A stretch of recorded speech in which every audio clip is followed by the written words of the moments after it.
बिल्कुल कर्नल साहब, हम देख रहे हैं कि पाकिस्तान अल्हम्दुलिल्लाह चमकता जा रहा है और उधर से भारत को देखें तो वो मात होता जा रहा है। हमें ब्रिगेडियर आसिफ हारून साहब ने भी ज्वाइन किया, हम उनको भी खुश आमदीद कहते हैं। ब्रिगेडियर साहब, आपका शुक्रिया, आपने हमें ज्वाइन किया। मैं आपकी तरफ आता हूँ।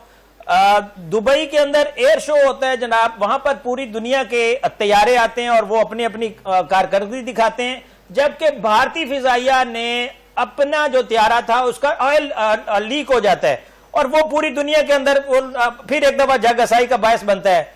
हम कल भी यही बात कर रहे थे, हम रोजाना यही बात करते हैं कि पाकिस्तान के पास अल्हम्दुलिल्लाह रिसोर्सेज जितने भी हैं, लेकिन उसके पीछे जो बैकबोन है, जो कि एक कह लेना मैन बिहाइंड गन होता है, वो माशाल्लाह बड़ा जबरदस्त है और बड़ा तमाम तर चीजों को सामने रखने वाला है।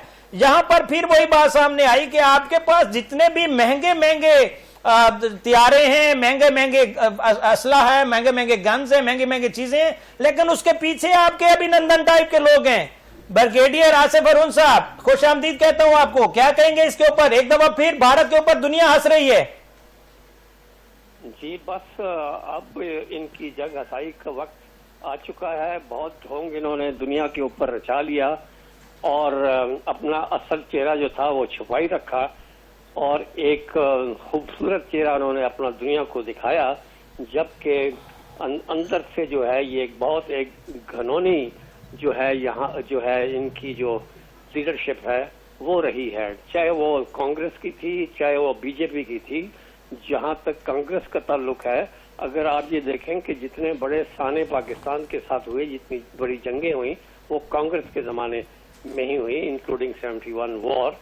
तो और उनका भी जो है ना इसी तरीके से जो है अपनी बाकी अक़लियतों के खिलाफ जो है जो उनका जो रवैया था वही था, क्योंकि जो वहाँ पर 2.8% जो रूल कर रही है वो ब्राह्मण्स हैं और वही जो है वो कहते हैं अपने आप को कि हम जो है जो चोदन पीपल हैं और हम ही रूल प्ले करेंगे।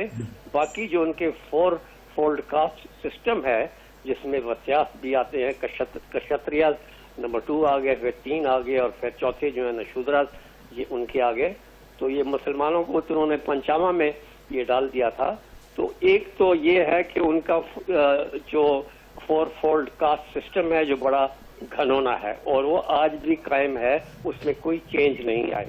दूसरा ये है कि वो हजारों जो हैं देवताओं हैं, उनके भगवान हैं, तो 29,000 है। मुझे तो लगता है उनकी फौज से ज्यादा भगवान ताकतवर है।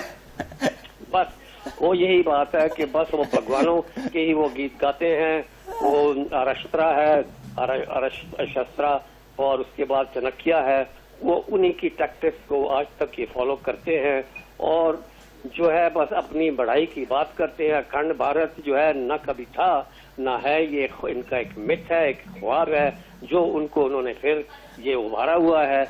और अगर नरेंद्र मोदी रहे तो अखंड क्या, खंड भी नहीं रहनी, चीनी भी खत्म हो जानी है वहां पर।